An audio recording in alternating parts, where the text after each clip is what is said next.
राधे राधे सभी को। आज की कथा है श्राद्ध की दक्षिणा। एक पंडित जी को बहुत दिनों तक काम नहीं मिला, तो वे एक जाट से बोले, जाट देवता, आज तुम्हारे पिता मुझे सपने में दिखाई दिए। उत्सुक होकर जाट ने पूछा, क्या कह रहे थे? पंडित जी बोले, कहते क्या, तुम्हारा हाल चाल पूछ रहे थे।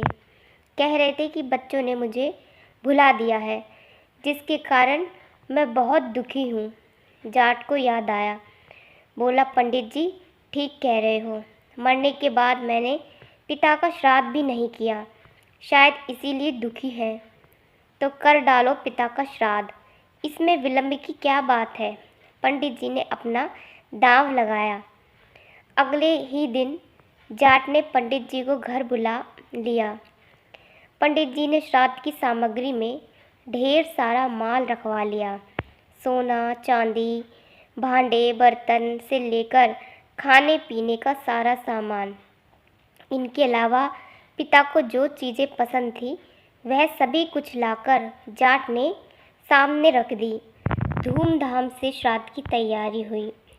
जाटनी से कहकर तरह तरह के पकवान बना लिए। मन ही मन पंडित जी खुश थे, आज तो चकाचक माल उड़ाने को मिलेगा, साथ में इतना सामान भी। अपने सामने आसन बिछाकर पंडित जी ने जाट को बिठा दिया। बोले, अब श्राद्ध शुरू करते हैं। इतनी देर में तुम्हें इस बात का ख्याल रखना है कि जो मैं कहूँगा वही तुम्हें कहना है, और जैसा मैं करूँ वैसा ही करना होगा। जाट ने बात मान ली। दोनों आमने सामने जमकर बैठ गए। श्राद्ध शुरू हुआ। पानी की तरफ इशारा करते हुए पंडित जी जाट से बोले, आचमनी में जल लेकर पहले आचमन कर डालो।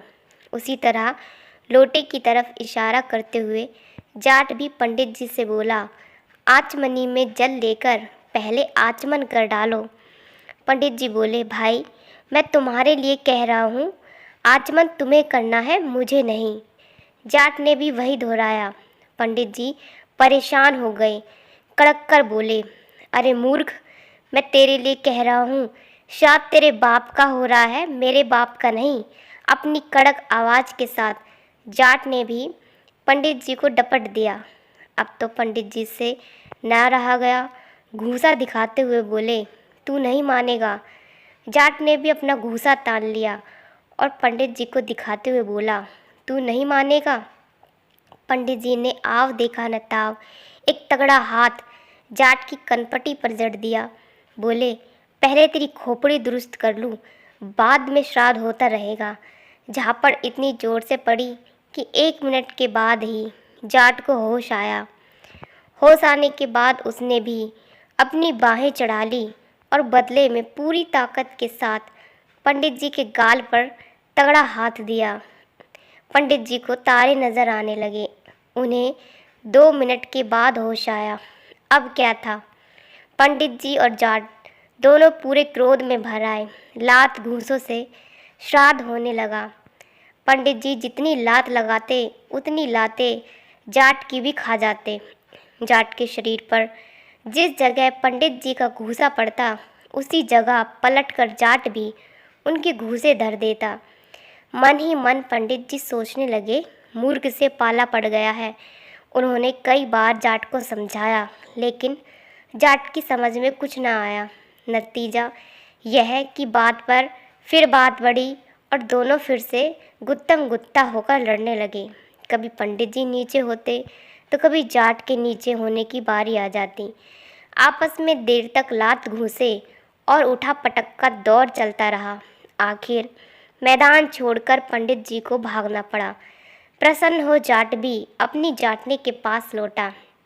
जगह जगह से कपड़े फट जाने के कारण जाटनी ने जानना चाहा, तो जाट ने बताया कि पंडित जी के साथ श्राद्ध कर्म करते हुए यह सब हुआ है। जाटनी ने पूछा, श्राद्ध तो अच्छी तरह से हो गया ना? जाट ने उत्तर दिया, बहुत अच्छा हुआ। अच्छा ना होता तो मेरी ये हालत होती। पंडित जी ने कोई कसर न रखी और मैंने भी पूरे ज़ोर शोर से काम लिया। चलो अच्छा हुआ, लेकिन पंडित जी को कुछ दक्षिणा वगैरह दी या नहीं? जाटनी ने पूछा। दक्षिणा तो कुछ नहीं दिया, हम लोग श्राद्ध में ही इतने मस्त हो गए कि पंडित जी की दक्षिणा और भोजन का ख्याल ही न रहा। बेचारे पंडित जी बिना दक्षिणा के लौट गए।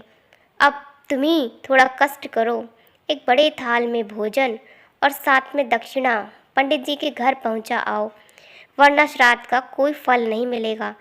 सुनकर जाटनी खुश हुई। नहा धोकर उसने धुले कपड़े पहन लिए, एक बड़े थाल में भोजन रखा और पंडित जी के घर की ओर चल पड़ी। उधर पंडिताइन प्रतीक्षा में बैठी थी कि पंडित जी श्राद्ध करने गए हैं, लौटते हुए अपने साथ कई चीज़ें और बढ़िया पकवान भी लाएंगे। किंतु पिटी पिटाई हालत में जब उसने पंडित जी को लौटा हुआ पाया तो बहुत दुख हुआ। सारी कहानी सुनकर वह क्रोध से लाल पीली हो उठी। पंडित जी का क्रोध अभी उतरा न था। दोनों पति पत्नी क्रोध से उबल रहे थे। अचानक जाटनी को अपने घर आया देख दोनों उठ खड़े हुए, गुस्से से मुट्ठियां तन गईं। घर के अंदर कदम रखते ही दोनों जाटनी पर टूट पड़े, सारा क्रोध उस पर झाड़ दिया। जाटनी बेचारी चुपचाप उनकी मार सहती रही। वह सोच रही थी कि शायद इसी तरह दक्षिणा ली जाती है। काफ़ी पिट जाने के बाद वह पंडित जी के घर से निकलकर भाग खड़ी हुई। घर पहुंचने पर जब जाट ने पूछा तो बोली, श्राद्ध करना आसान है, किंतु दक्षिणा देने का काम बहुत मुश्किल है। तुम अगर दक्षिणा देने जाते तो मालूम होता कि दक्षिणा कैसे दी जाती है। इसी प्रकार की अन्य कथाएं सुनने के लिए हमारे चैनल के साथ जुड़े रहिए। हम इसी प्रकार की कथा आपके लिए लाते रहेंगे। राधे राधे, जय श्री कृष्ण।